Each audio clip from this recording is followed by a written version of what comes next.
budgets for 2021 and 2022 had not been transmitted to the National Assembly. The Commission, as expected, had put together the budgets for those years, and because there was no board, and government's policy also allows the minister, in the absence of the board, to exercise the powers that the board should have exercised, including looking at the budgets before it goes to Mr. President for onward transmission to the Senate. So those budgets were forwarded through the office of the minister to Mr. President. That's the budgets for 2021 and 2022. But again, there were issues.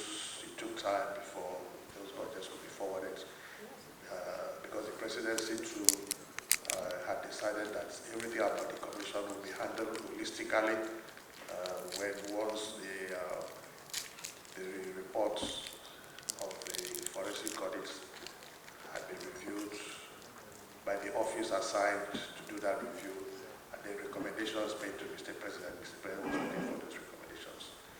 So we were able to push to the level where Mr. President got the recommendations. Those budgets were transmitted to the National Assembly, I think, about 5-6 months ago, I think sometime in October. But unfortunately, the National Assembly did not take expeditious action in looking at those budgets and approving those budgets. So that is the summary of the position as best as I know. And then the other points I'd like to add also would be that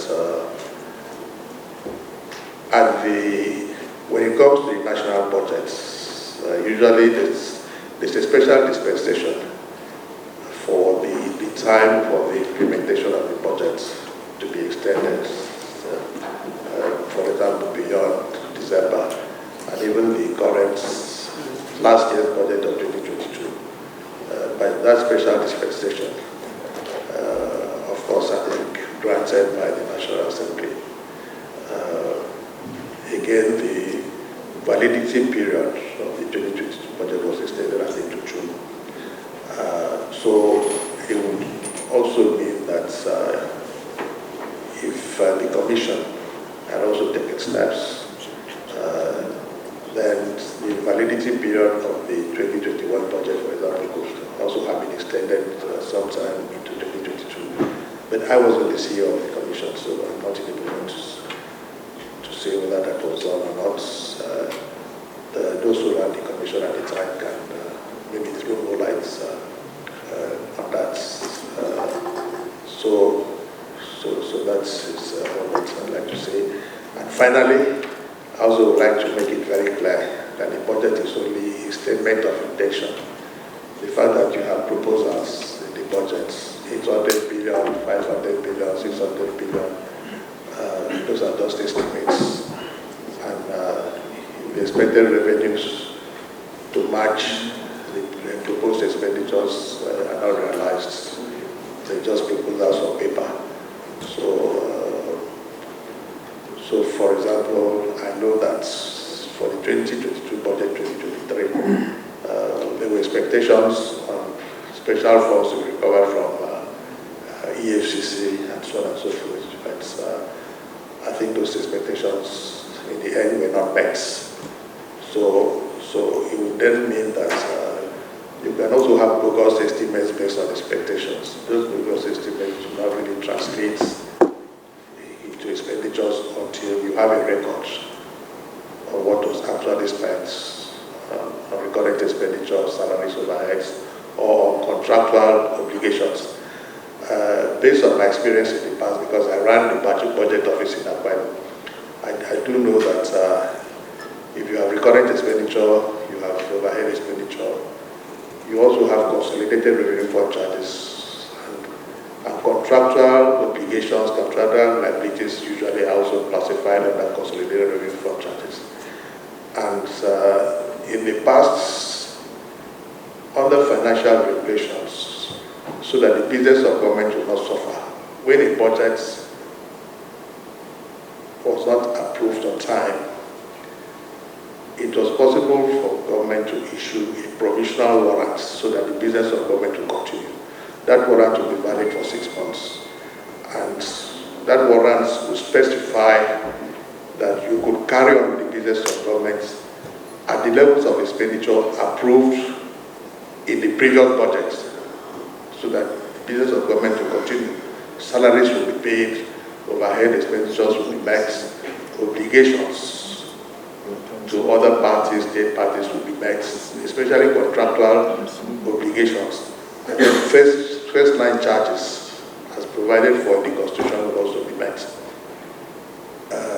That's by way of the knowledge I also have operating in another government structure. When we interacted this morning, you also drew my attention to even a section in the Constitution, which also provides some comfort so that when the budget is not approved, the business of governments can still go on. So the committee may also would have to take that into consideration. But my final word is that I'm not the accounting officer of the commission. It is the managing director and the chief executive officer who would have to take responsibility for whatever they have done, because that is the meaning of being an accounting officer. The minister is not the accounting officer. So when I came here, based on your invitation, and of course, because the information you require certainly will not be in my ministry. Because if we have the information in my ministry, it would mean that the commission is a department in my ministry. And far from it, it's a creation of law to operate independently. They're supervised. The oversight of the commission is different from the oversight of the National Assembly, because they're a creation of law, independent entity. So they will speak for themselves. My brother, the Honorable Minister of Niger Delta Affairs. Of course, you are not the accounting officer of the commission, but you are the supervising minister. The question is, or the time frame that we are trying to find out what happened with the 2021-2022 appropriation. And there is a threshold of the ministry if the commission want to incur expenditure that have to undergo ministerial tender spot. And that submission have to be taken to the ministry. And first and foremost, if they did that, you are to find out whether the submission was appropriated for or not. So within that time, we are trying to make this investigation. Can you now tell us if there is any expenditure submitted by the commission to the ministry for the attention of the ministerial tenders board? I rest my case, Mr. Chairman. I'd like to put it on record that I took office in, I think, the last week of July. So, been in office for 7 months, going to the 8 months. July 2022? I said, yes, July 2022, about the last week or so. So, injury time, it's almost like when the match is almost over, that's when I came out. So,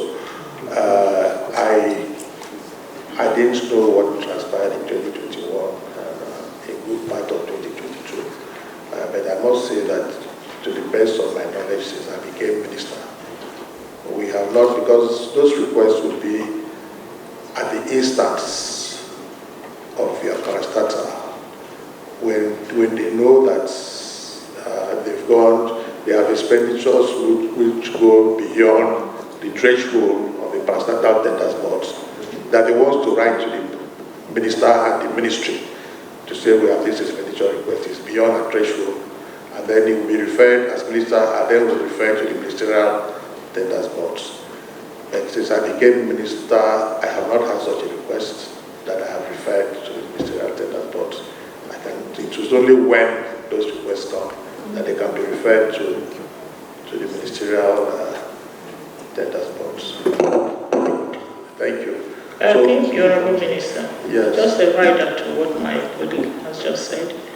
I want you to understand that you are talking to the Parliament who actually appropriated the monies for the agency. And you said that you joined in July 2022. I'm very much aware that by July 2022, that was when many of the ministries and agencies started implementation of 2021 budget session. What we're talking about here was that there was no appropriation for 2021, no appropriation for 2022, yet the agency had some expenditures. Assuming that you took over by July 2022, and we have thresholds for certain positions, the one that's supposed to be signed by the MD, the one that's supposed to go to the ministry. Of course, the minister is the head of the ministry. That, of course, presides over the ministerial tenders board, and the one that can go to presidency, depending on the volume of the transaction. It will be very difficult to say that the minister will not know, even those ones that are not within his threshold, because we are the supervising ministry, and we have a right to look at every record within your office, irrespective of the ministry where those documents are domiciled. Having said that, I would like to know, when as at the time you joined as the minister, because even before the minister you were the MD, by the time you joined as the minister by July 2022, does it mean that they never came to you, the ministry, for any approval? Does it mean that you never asked about the passage of 2021 budget and 2022? Does it mean that you were just running the office without having any knowledge of financial transactions of the ministry? Because that's actually what you're trying to imply by saying that you just came July, now just 1 year jury period and all of that. 1 month is enough for somebody to take over an office, because when you took over, there should be some handover notes to you. Even if we were not handed over the ministry in a very concrete way, you ought to have asked questions. What happened? Where am I starting from? Or you just started from nowhere, and 1 year you're still at nowhere? That's my question. Understand me? I'm not saying I was nowhere and I'm still at nowhere. I never said so. What I've said, and I made it very clear, when I came from the briefings, the budgets had not been transmitted. I said so. That's a matter of fact. So I can't say that I started from nowhere. It wasn't within my power to transmit the budgets. The budget goes to a higher authority. So what I did was to write the reminder. I have those status. I wrote reminders. And it was then explained to me, I took my time to explain all of this. It was explained to me that this was also tied, just like the constitution of the board, even the transmission of the budgets was tied to the conclusion of the forensic audits. So I explained this clearly. So it wasn't that I came and then I did nothing at all. I was briefed and I said, how can you pray without a budget? He's here. And then I wrote reminders. Mr. Pa, you can confirm that. I said, we have the ministry forwarded budgets on behalf of this commission. We are writing a reminder so that they can be transmitted. And then I followed up with a meeting, and it was then explained to me that the reason for the delay was because of the review of the forensic audit reports. And by the time it was concluded sometime in October, the budgets were transmitted. Yes, I said so. Please, I said so. I did. No, I did. Thank you. Thank you, because it's confirmed that I did. So of an agency, the Oil and Gas Resource Authority. That's my chairman. Mr. Chairman, I bow. So, what happens is not that the minister will interfere because it's an accounting officer. It is the accounting officer who looks at his budgets and then his procurement plan And then whatever he knows is beyond his threshold, he's the one who writes to the minister. The minister is not going to ask him, because the minister is not the accounting officer. It's the accounting officer who will answer for whatever he does. If he goes beyond the threshold, he wants to answer for it. So it is the accounting officer who will write, because I'm not the one implementing his budget. He has to implement his budgets and his procurements. So the accounting officer is the one who will then write to the minister. The minister refers it to the NTD. So that's the way it works out. That's the way I also operated when I was MD.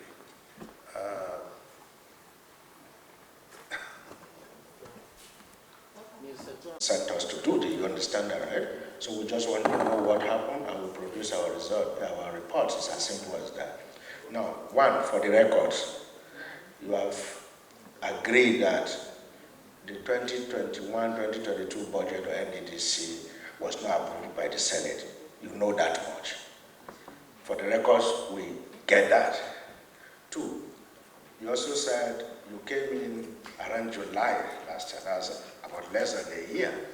And so for expenditures that are beyond their threshold, you need to approve. For the records, if I heard you clearly, you said, since you've been there, none of such came to your attention, correct? None. They never brought anything for approval. For ministerial tender, correct? For the records? Right. If they had an emergency procurement and you go to the minister and the minister said deal means go ahead, because it is an emergency procurement, go ahead and follow. It will mean go ahead and follow the normal due process, go to the people. Thank you very much. So you saw some of those, right? And you asked them to deal. For the records, there are those you saw, you asked them to deal, correct? Not more than two. Excellent. So for the records from July to now, there has been no such ministerial tenders. Now, again, you also agreed that the government is a continuum, correct? So the day you became a minister, like my colleague said, you need to know what's been going on and you must be properly briefed. Now, can you, as a minister seated today, can you find out to confirm for us for 2021 and 2022 budget whether there has been such a request? Can you do that for this committee? And that was the whole purpose of the letter that I wrote to the managing director with the accounting officer. I wrote to him because the information would not be in my ministry. So I wrote to the accounting officer, the managing director, who has asked for more time. Okay, that was why I read his letter. Okay. Yes. So we are going to get that. You don't have that now, but we are going to get that, right? From the managing director, yes. Thank you. The same issue. But I think I was so specific whether any request was transmitted to your ministry for the attention of the Ministerial Tenders Board within the time under review. Of course, I'm happy you said no, though I don't expect that from you, from your accounting background, but be that as it may. But was anything transmitted for you for upward transmission to the Federal Executive Council? No. Completely no. No, apart from the only one procurement which was on the outstanding payments to the forensic auditors. That's the memo I took to the Executive Council. That was for the... Okay. Yes. And we addressed the price after the Federal Executive Council approved I think it was a variation on what the forensic auditors were to be paid. Yeah. But even that procurement was not a direct procurement of the NDDC. It was a procurement of the ministry, because the funds for the procurement did not come from NDDC. So it wasn't even a procurement of NDDC. You mean of your mind? The memo you took to the Federal Executive Council for the payment of the forensic audit fees was captured in the ministry's budget? This budget, it was special funds. It was special funds from the President's office, from the Federal Ministry of Finance. It was special funds. Approved, yes. Okay, so it's all from NDDC, no, is it even from the ministry? Oh, that's good. No, that's right, okay. The ministry's budget, yes. It's okay. As well as the loan memo you took to the Federal Executive Council, in respect of NDDC, from 2022 July to May 2023. Yes. That's good. From your experience, your collective experiences as a public officer spanning several years in several government institutions, do you agree that it is abnormal for an agency like the NDDC to have operated for 2 consecutive financial years without a budget?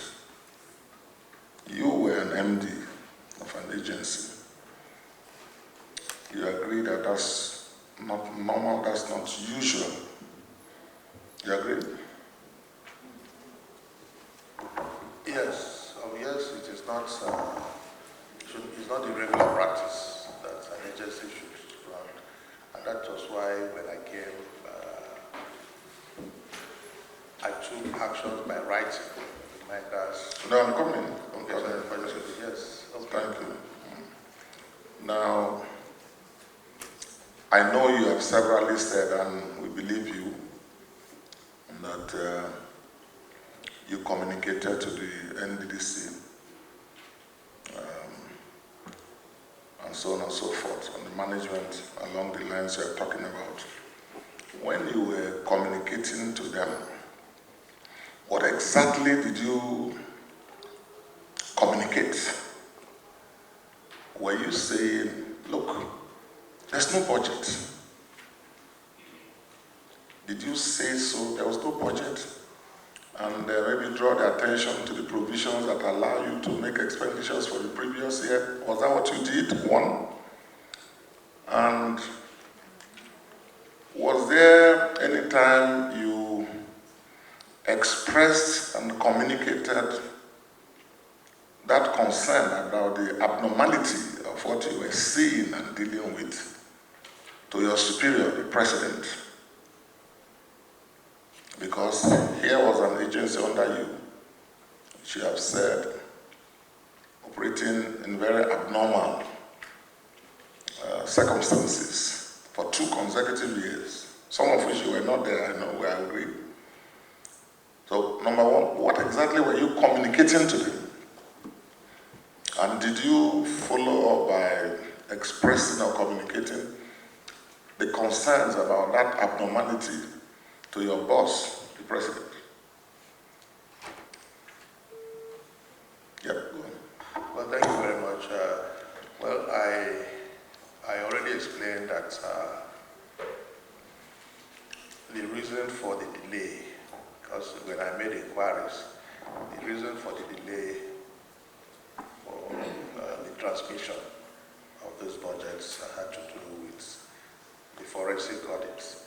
During the pendency of the forensic audits, the decision was taken not to transmit the budgets because probably, maybe I may be speculating, maybe the feeling was that there could be something from the recommendations that may help in the review of the budgets, the drafts or whatever. So, but that was a rational reason, just like the inauguration of the board was also waiting for the conclusion of, but I think, you see, we also have a weakness of the system and of the structures of the system.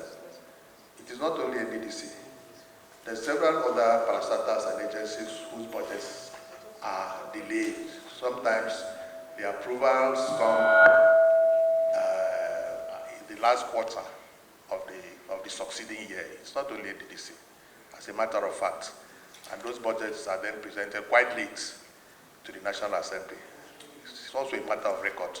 And why I'm saying it's also a structural problem. Even when the budgets were finally transmitted in October, this is May. Even the National Assembly did not act expeditiously. Yes, that is in respect of 2023 budget, yes. And of course, as you know, 2023 budget of the NDDC has been passed, at least by the Senate. But we're not asking you about 2023, we're talking of 2021 and 2022. Now, there is a difference between, or is there not, between a situation where a budget is delayed and eventually passed, however late, and where there is no budget passed at all. Is there no difference, you think? Well, with all due respect, sir, I don't see a difference because the outcome is the same, and that outcome is that there's no budget. Whether it is in the National Assembly and no action is taken, or it has not been transmitted to the National Assembly, the outcome is the same. Okay, but look at it this way. I think there's a lot of difference because if a budget is not passed or is delayed, you yourself, you have agreed in your submissions, and that, you said, was the communication you were having with the NDDC back and forth, which is that the Constitution allows you, and the other extant rules also allow an agency to incur expenditures not exceeding the expenditures incurred in the previous year when there is no budget. Now that is clearly understood. Now that means that it's not everything that accrues to NDDC for 2021 and 2022 that should be expended. Is that right? Since there were no budgets, and yet the Constitution, yet the extant rules allow an agency, whether a budget is delayed as you suggest, or there is no budget at all, as in the case of NDDC, and I don't think there's any agency in this country that has a similar situation, where for 2 years, back to back, there was no budget, and yet expenditures were made. But the question I'm putting to you is that if there were no budgets for 2021, by the Constitution and extant rules, are we not right, is this committee and the public not right to expect that the expenditures for 2021 and 2022 should not, therefore, exceed the threshold as per the previous years? Is that not the correct position? I cannot speak for the accounting officer of NDDC. You see, I can only discuss in general terms because I'm not privy to the records of transactions. It is the accounting officer, and if you look at the Procurement Act, he is held personally responsible. It's not the minister. No. So. I decided. No, sorry, No, let me finish. No, let me finish. So, and I have said that we also have structural weaknesses. Yes. It would not be the first time. I was out. I had nothing to do with NDDC. I think when Sima Ikere was the managing director, their budget of a previous year was approved towards in the last quarter of the succeeding year. It's not the first time that the NDDC has had this kind of issue. It's not the first time. And if they bring their records, you see so. And I think in that instance, even the problem had to do with delays in the committee. It had nothing to do with NDDC. It was delayed for over 10 months, 12 months. But if NDDC bring their records, maybe they can. So there are also structural problems which I will appeal to this committee in your reports to look at this matter holistically too. Because in the past, we've had a situation where the budget was submitted and it was with the committee for several months. So you had a whole year, almost a whole year going. So will the commission close shop? Such an important commission, would they pay salaries? Would they meet contractual obligations if contractors had done their jobs and so on and so forth? So this is also a structural problem. And I also speak as a Nigerian to say that this is not right. It cannot also be right. Yes, you are correct. But let me follow you upon some of those comments. You see, when you say, will the commission or any agency close shop, that sounds like a subtle blackmail. No, I'm coming. I didn't interrupt when you were speaking. You know why I say so? It's because delays, not normal, not expected, but it's already covered by the extant rules and even the Constitution, which says that in the event that you don't have a budget and you have expenditures to run, because the commission must run, you don't incur expenses beyond the threshold of the previous day. You yourself said so in your general remarks. So, I'm not disagreeing. Yes. But the only point I'm making is that I am not the one to provide you with details of whether there was compliance or no compliance. It is the accounting. No, I'm not asking you, Honorable Minister, I'm not asking you to do. I agree with. Exactly, I'm really asking. I agree with the general principle. Good, Yes, it's the general principles I'm establishing, because we are here talking about general principles. And that's why, so generally, therefore, to conclude, at least on my side for now, is that we will be right in concluding that as you stated generally, when the MD and the others come, they will speak to the specifics, i.e., what were their previous thresholds and were they exceeded, and if so, why? That's not for you. So generally, we are right in concluding that for 2021 and 2022, where unfortunately the budgets were delayed or not passed at all, as in this case, the expenditures by the Constitution and the extant financial regulations ought not to have exceeded the expenditures in the previous year, generally speaking. Is that right? Sorry? Yes. No, it's a general principle that we already said. Exactly. We have established that general principle. Yes. Thank you very much. Thank you, sir. Mr. Chairman, in view of time, we have listened to the Honorable Minister, and if I got his submission very well, from the time he took over, no expenditure was forwarded to the ministry for approval within the limit of the ministerial tenders board. That one, he said it, and I think for now, we can agree with him. Secondly, he didn't submit any memo from the commission to the Federal Executive Council for approval. So based on that, I think we can listen to the MD in view of time. Let us hear from him what he knows about the 2021 and 2022 budget, Mr. Chairman. I align myself with his submission, but before then, I want to go back to the Honorable Minister. I am not trying to doubt what he said. I mean, I clearly understood what he submitted to us. My own question is this: if you look at the 2021 budget implementation under consideration and the 2022 under consideration, and looking at the amount of money we're talking about, 2021 will have 440 billion for development projects and 2.9 billion for internal capital expenditure. You put it together, you can see 440 billion.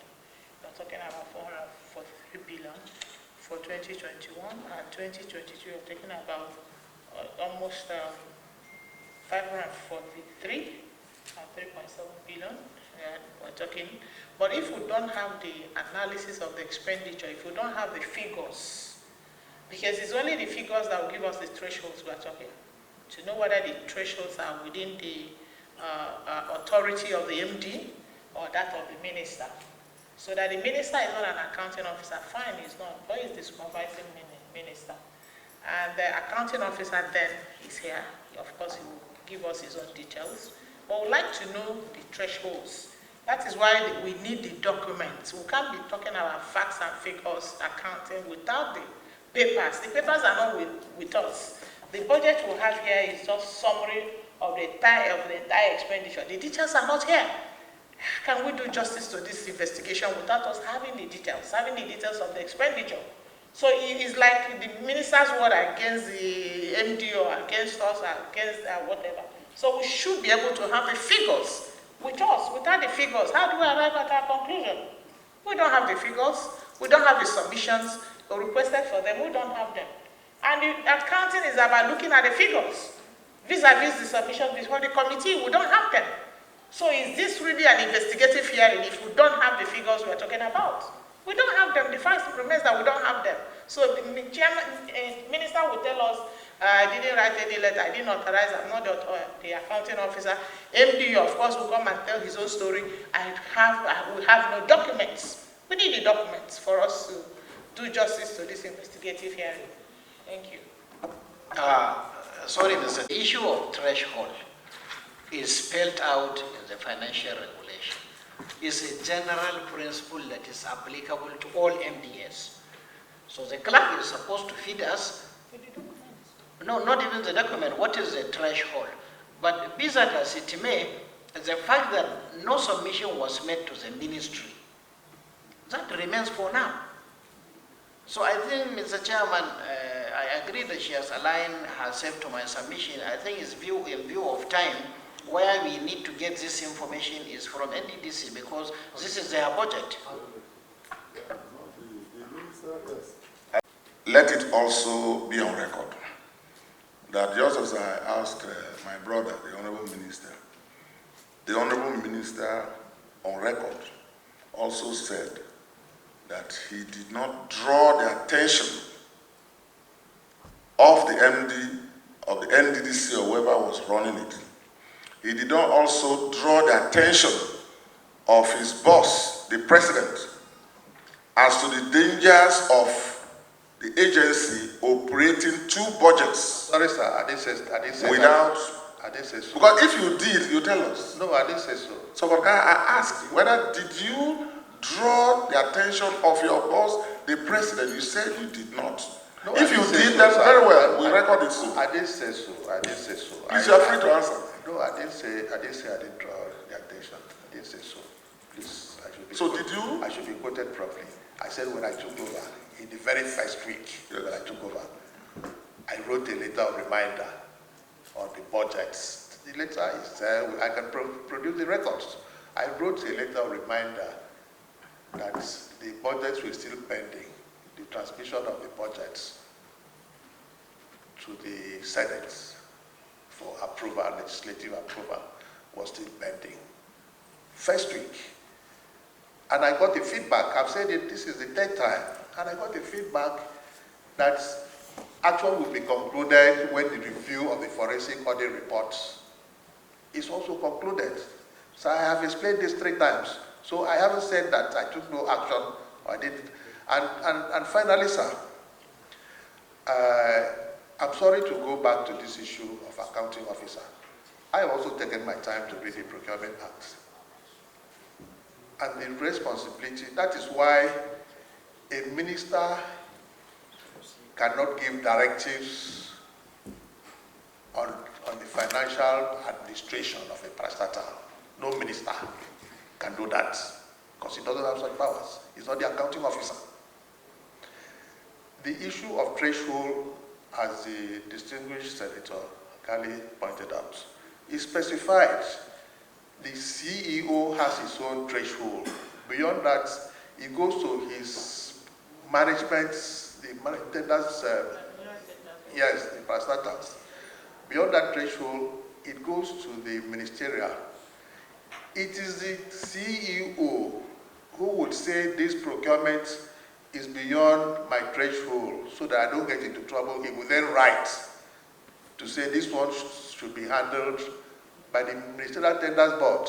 If he doesn't write, nobody will interfere, because at the end of the day, he's the one to answer for whatever he has done. So that is the way it works. There's no minister who will start an inquisition, because that would mean you are interfering in the work of the accounting officer. So, sir, I want, with all due respect, to say that in my submission, I said when I came and discovered they had no, because they briefed me when I came as my parastatal. And I said, where is your budget for 2021? They said they had submitted. It's with the presidency. And at that time, they were working to conclude the 2022 draft. And within 2 weeks, they said that draft was also ready. So I've then forwarded the 2022 for onward transmission to the National Assembly, and then did a reminder that the 2021 budget has still not been transmitted. And when I followed up, it was the issue. So the NDDC had special programs which necessitated the forensic audits. And Mr. President, in his wisdom, was waiting for the final outcome. Maybe he expected it was going to take a month or 2 months, and then after the budget would be transmitted. But it took longer. And then, so we had this delay. And because I said you have a timeline for preparing your budgets, follow your timeline, prepare your 2023 based on your timeline. So they also, so that's why you ended up having 3 budgets. The commission had done its work. They had prepared their drafts. Yes. Let me interrupt you. Yes. You keep referring to forensic audit. The forensic audit idea was initiated by we, the governors, and I was a governor and chairman of the South-South Governors Forum at the time. We met the president. Your predecessor was in attendance. And we said because of the rot and all the stories and the inefficiencies and wastes in that agency, I spoke on behalf of my colleagues that there was need for a forensic audit to be instituted. And also there was need for all the governing structures of the NDDC to be put in place in accordance with the Act. So when I hear you and your predecessor and others talking about forensic audit cannot be a shield against brazen infractions of standing rules, financial regulations, and even of the Constitution.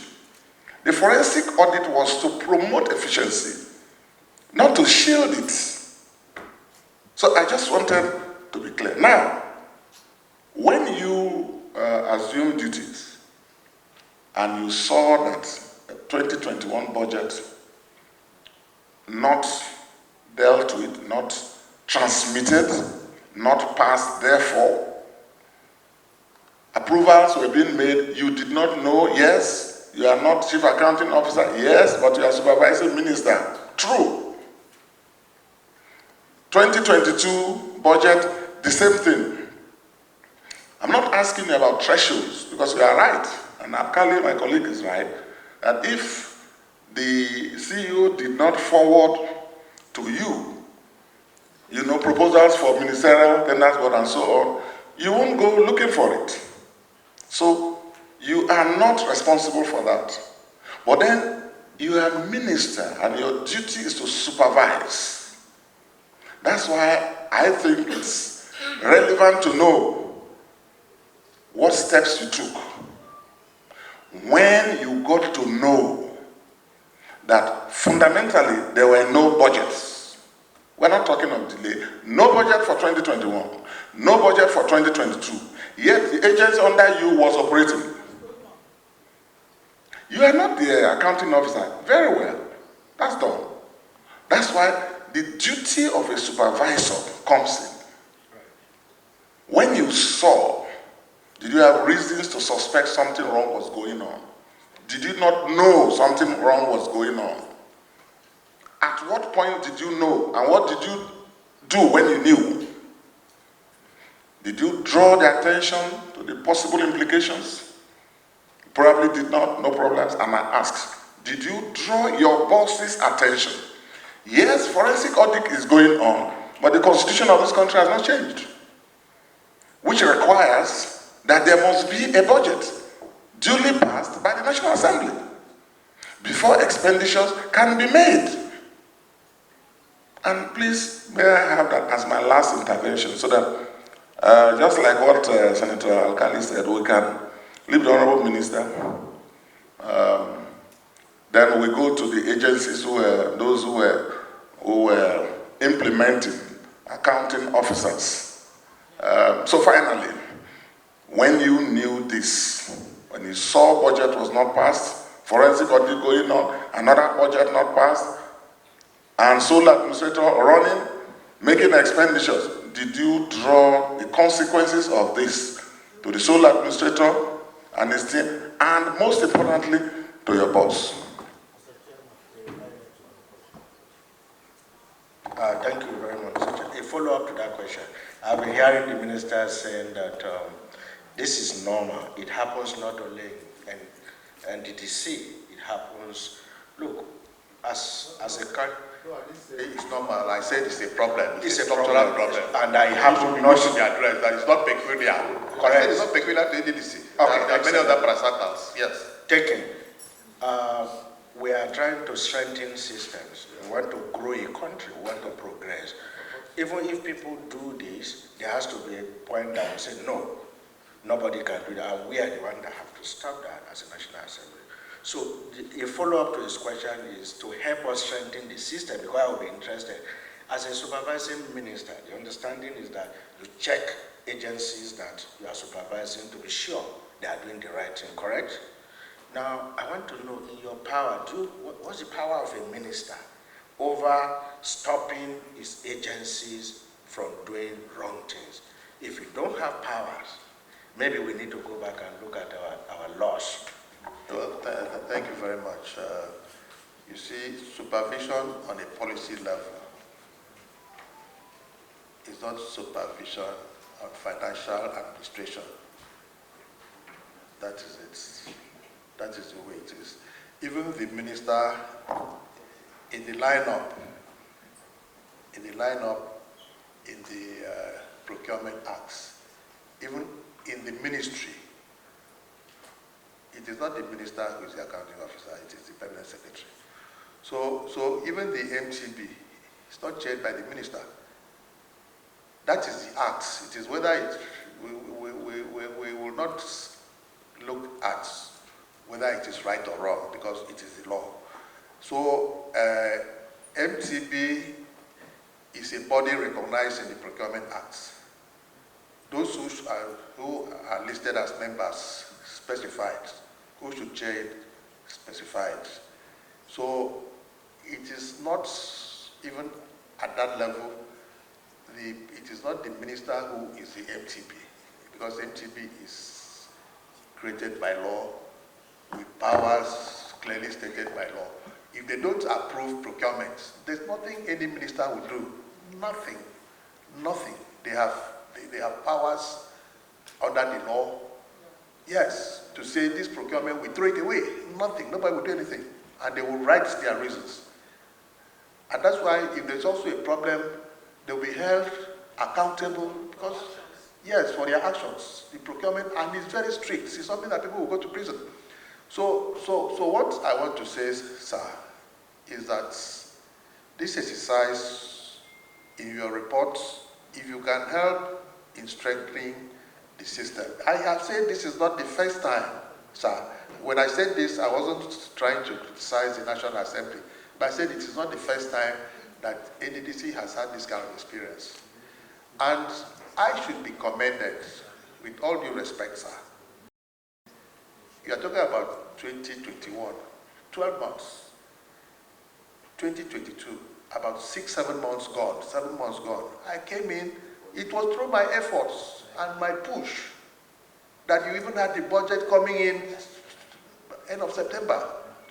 You are recommended. Yes, sir. Minister, Yes, sir. It was my effort, sir. Minister, so my political leader is making me feel that all the work and the push, and even the board, from day one, I said it was part of my policy agenda that we will have a board. I gave a timeline, I kept to that timeline. It would have happened within 1 week. But when my board I have to stop you now. Yes, sir. When my Thank you very much. You are clear. Yeah. I've heard you clearly, Minister. It's okay. You can off your mic. Thank you I've very heard much. you clearly. You are recommended to making sure 2023 go. Well done. But my question has to be answered. Your policies, so the policy supervision does not directly control financial activity. And I want to know if whatever you do hasn't got any control over money. I don't know what you are supervising. That's the truth. Let me make a clarification. There's a difference between financial control and political leadership and supervision in the political sense.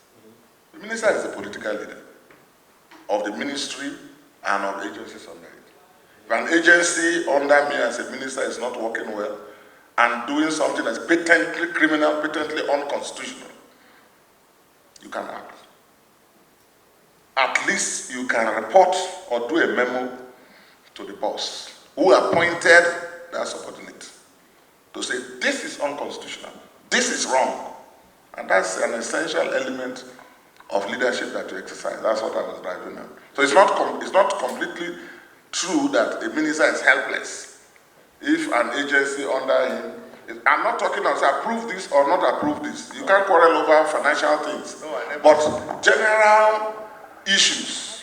No, I never said so, sir. Please. That's why I always come back. Sorry, he's clarifying something. I never said the minister is helpless. That's why because I'm not helpless. That's why I took the actions I took. I wrote the letters I wrote and got the budgets to come to the National Assembly. After 18 months, after 19 months. Yes, sir. We'll talk to the man who did the minister have to answer me. I want to hear that. You are the political head, you have supervise, you do everything, but you don't have power to stop people under you from reckless expenditure or do anything. Well, if a report comes to me, maybe there's a petition, of course I will act. But I'm not an auditor. I won't go ferreting or auditing agencies. But you have powers. Yes, if it is to come here as a supervisor. If there's a petition to me about wrongdoings or financial misdeeds, of course I will act. I will act. Yes, sir. Okay. One, has the forensic audit report concluded? Has the forensic audit report concluded? Or it was an interim report? No, it was, the final report was submitted, the president referred it to some officials to review and advise appropriately. I had made a public statement, yes, that that exercise was done, concluded, and indeed, a phased implementation of the recommendations had commenced. For example, the reports recommended the termination of contracts that either way the award did not follow due process or they had not commenced. And they were terminated and published in national newspaper. It was a fallout of the recommendations. Okay, if I understand the forensic... The proper thing to bring it to inclusion would be that a white paper should be issued.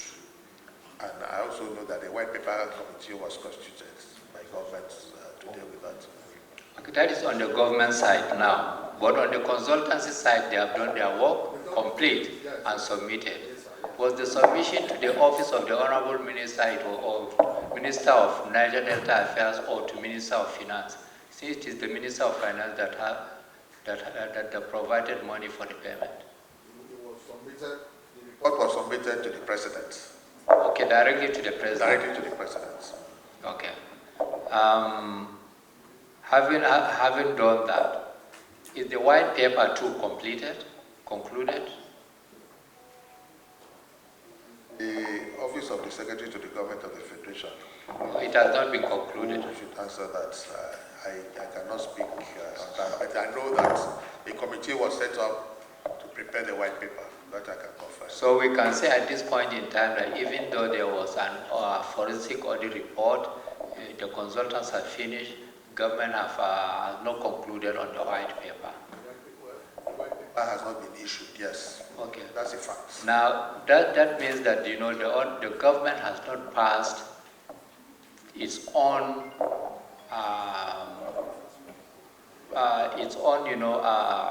conclusions on the white paper to minister to implement. So there is no implementation schedule for the minister on the outcome of the forensic audit.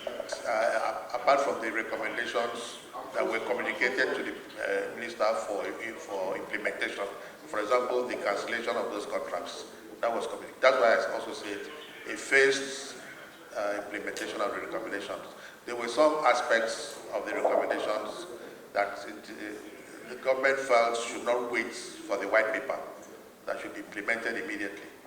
And there were some that had to do with criminal breach of trust and so on, which were referred to ICPC and EFCC.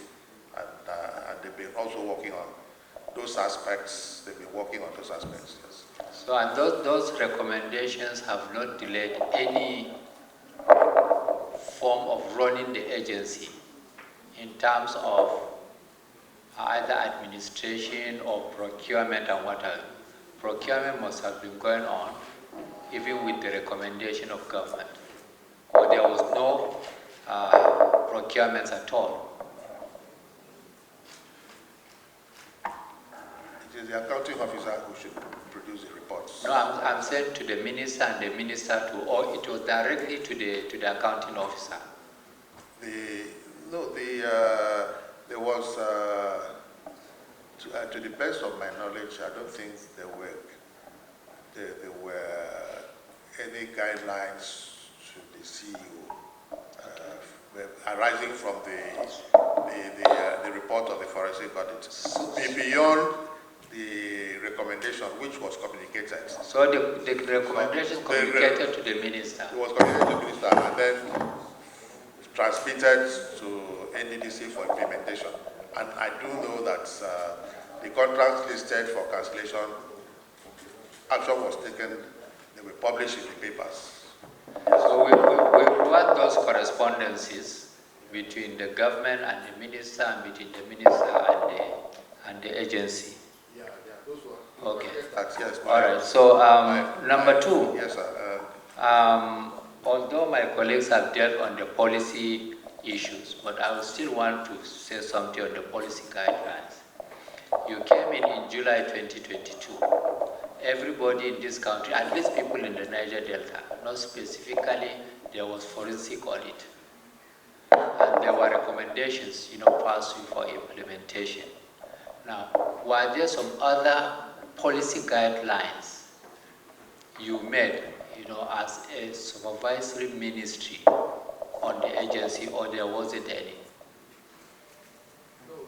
I think that if there were issues about governance issues or restructuring, those were issues to be addressed in the white paper. Those were issues to be addressed in the white paper. Okay, we will have your correspondence on that, yes, so we can move forward. Yes, in the Act, the National Assembly should have the budget of NDDC before 30th September of each year. That is what is in the Act. Now, you came in July. For 2023, did you collect the budget of NDDC and transmit it to the presidency for onward transmission to National Assembly? Of course I did, and it was after I did that I also wrote a reminder on the need to transmit the 2021 and 2022, which was still pending. Yes, I did, and I think that was done in July, August. I did, yes. So you also transmitted that of 2021 and 2022, or 22 and 23? 2021, I think, was transmitted before my appointments. No, I want to find out if you... No, that's why I was saying that I wrote the reminder. I mean that I wasn't the one. I just okay, we will have copies of those reminders that you have written. Yes. The reason why I'm asking, even 2022 budget, which ought to have been submitted September of 2021, that's why I'm asking. So did you transmit that of 2022 too? To the presidency? As a person or as a minister? As a minister. As minister. That's Office of Minister transmitting or Umana Okon. What I'm saying that the budget of 2021, no, first of all 2023, you said you have handled that. You transmitted that, or all the three were transmitted at the same time? No, they were not transmitted at the same time. That's why I said the other ones were made. Right. The other ones. So let me explain why we want this clarification. There's a budget of 2023, which has been passed. There's budget of 2022, and there's budget of 2021. By the Act, the budgets of each year has to come September of the previous year. That is 30th of September. So for 2023, you were a minister in July 2022. So my own understanding is that NDDC would have passed the budget to you for the 2023 to transmit to the presidency. Yeah, they did. Yes. So you did that. I did. Now, that of 2022 was also transmitted to you and you forwarded to the presidency? Yes, correct. How about 2021? It wasn't through me. So 2021 did not come to you. It went in maybe your predecessor. So maybe it's your predecessor that had forwarded. Yes. So now, since that is the case, both the 2022 and 2023 budgets were transmitted in 2022 to the presidency. I think it would be important let us provide you with the records. Please provide us with all your communications. Yes, so that we don't speculate. Yes, in respect of the transmission of budget from NDDC to you and from you to the presidency. Because we'll make available because you said something like the parliament sat on the budget and did not conclude. So like there's also one aspect of the delay, coming from the parliament. And also maybe we also want to find out whether the president too has actually delayed the transmission of the budget to the National Assembly.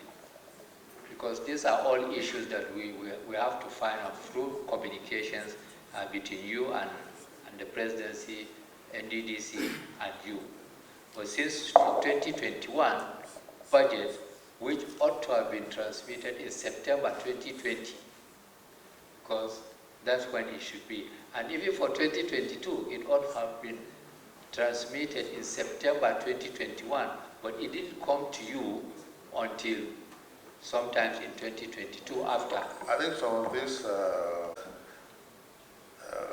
occurred when the interim administrator that I met in office was still there. So he too will provide. Yeah, we will ask when they come. Yeah, now, he's here. So he's here. That is why I say so we he will come to provide him. clarification. Yes. So I also want to find out about revenue because you cannot spend if you do not have the revenue, although we are talking about estimates. Now, did you make any policy guidelines or did you try to find out, what monies come through ecological funds, what monies come through these oil companies, what money comes from federal governments, what comes from, the balance that ought to have been. Did you try to find out? Did you try to find out from NDDC about the revenue? when I took over as minister, of course, I was briefed by officials of the ministry and also by the interim administrator. It was from the briefing that I got to know that their budget for 2021 was not approved. 2022 was not approved. And they took action immediately. So that briefing was not about financial briefing, because if they had had a budget, they would then have said, this is the performance of the budget that was approved, performance of the 2021 budget, performance of the 2022 budget so far. But because they had no approved budget, so that briefing did not talk about the performance of any budgets. And you see, I have also said that we are all guided by the Procurement Act. So no minister can give additional guidelines to guide financial. It is a Procurement Act that is the Bible for everybody. So. Okay, well, that is fine. Now, when they bring the budget to you, do you make any input at all? Or you just forward what you are just a conduit pipe? They brought this and you carry it to the presidency, or do you make any comments in terms of either the revenue coming in or in terms of the expenditure, or you don't say anything at all? Well, you will expect that the board will approve the budgets before it comes to the minister. When it comes to the minister, I think the minister should just forward, because the board has done its work, board and management. So you don't have interest in what So you should forward in good faith, understanding that they have done their work, because that is why they've been appointed. So you forward in good faith. But in the absence of a board, and it comes to the ministry, it means in the absence of a board, the ministry should also play the role of the board. So it comes, and I then refer, then it is referred to the officials of the ministry, who will then sit down with them to understand the principles of the budgets, what did they do, what, and so on and so forth. And then they advise the minister that it is okay, forward. So that's exactly what I did. So that's it. So all the budgets did not come through because there was no board? At the time, yes. At the time, there was no board. 2021, there was no board. Yes. At the time, 2023, at the time 2023 was forwarded by Mr. President. There was no board. There was no board. So all the budget that came in, I mean, it did not come through any board because there was no board. It didn't come through any board, and there's nothing that says that it must come through a board when there's no board. I know. Yes. So it came through your predecessor and also through you. Yes. And then you. So long as it went through the minister in the absence of the board. Now that means the Ministry of Niger Delta that's all right. Yes. might have looked at the budgets. Yes. Since there was no board. As a ministry, yes. Yes. Yeah. So there was no ministerial input. Well, I don't think that the work of the ministry would be to re-prepare the budgets. No, not really, because the officials would look at it, understand the general principles, understand that the entire region is properly covered, and then, because when I came, I also spoke to what I felt should be the priorities. So in the 2022, which they were preparing, so the ministry, it was about the general, I wasn't interested in specific project to sit down to say, so it was about the general principles. Yeah. What principles did they follow in preparing this budget? And once I was advised that, look, these were the priorities, and all the states were properly accommodated, and so on and so forth. So I went ahead to transmit, or to forward to the president. Which director in the ministry, headed the committee? The director of PRS. Okay, planning, research, and yes, right. So okay. He worked with the director of PRS and the CEO of NDDC at the time. Yeah. Okay, well, that is not acceptable to us. He ought to have submitted whatever we required yesterday, and you gave him your own letter on good time. we will not accept it, Honorable Minister. Pass it to him tomorrow unfailingly. We want all his submissions to reach the Secretariat before noon. Whether he's going to sleep doing that, whether he's going to get all his staff to work on that, we will have no time to waste. And it is our request for the Honorable Minister to give directives that this thing must be done tomorrow before noon. If it doesn't come, I mean, whatever position that the committee has taken will be at its own peril. Thank you very much, Mr. Chairman. It would be so directed. But I can also add that the committee, in addition to my communicating the directives, the committee too can also write to him directly and summon him and give him this. We have written a letter, but since we have not received it by yesterday, so we'll yes, still, have to write again. The committee should also write to him. As the accounting officer directly, yes, sir. Yes, I understand that. Budget has been transmitted or not, or the presidency just collected the budget and they just kept quiet.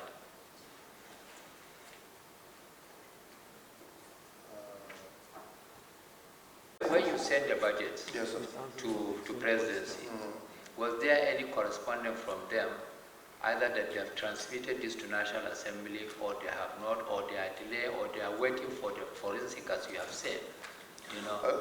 Well, sir, there's... was it formal or informal? Sir, there's a committee supervising all levels. Thank you very much, sir. Thank you for your patience, from 11 o'clock to now. Over the commission on the 10th of December 2020. It's just an introduction because you are not making your presentation today. Okay.